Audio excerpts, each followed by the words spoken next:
So guys, ito meron tayong gagawin, isang Sony Bravia. Ang naging problema daw nito ay wala siyang sounds. So ayan. So i-try natin siyang volume up. So dito naka-volume up. So ayan, naka 100 na siya guys, pero wala siyang sounds. So ito yung gagawin natin ngayon guys. So buksan ko muna siya guys. So ito guys, nabuksan na natin siya. So converted na pala ang kaniyang motherboard sa universal board. Ito. Pati yung kaniyang backlight inverter ay converted na rin. So dahil sa wala siyang sounds guys, dito tayo magpo-focus sa kaniyang audio IC. Ayan.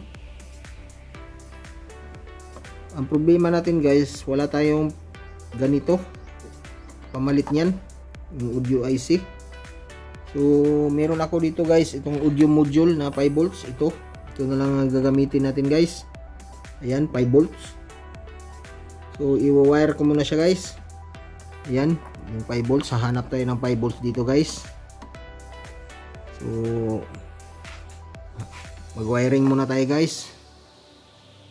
So ito guys, balik tayo. So ito na yung audio module natin guys, yung mini audio module. Natapos na natin siyang i-wiring guys. So itong 5 volts natin guys, dito tayo kumuha guys sa kanyang kapasitor dito. Itong kapasitor dito guys, dito tayo nag-connect. Yung 5 volts natin, ito yung 5 volts dyan. Yung 5 volts dyan guys, ito siya guys, oh, yung 5 volts ito. Tapos itong signal natin guys, dito tayo nagkuha guys sa kanyang ito, sa earphone.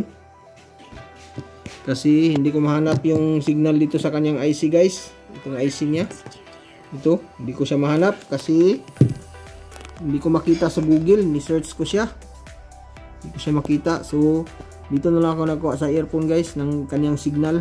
So ayan, naka-connect na yan siya.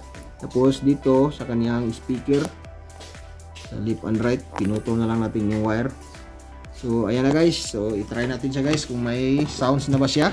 So dito tayo sa harap guys. So ayan, may palabas na tayo guys. So i-play natin. So ayan na guys, magtunog na siya guys. May tunog na siya. So okay na guys. Ganun lang ang pag-connect nun. Hanggang dito na lang guys. Maraming salamat.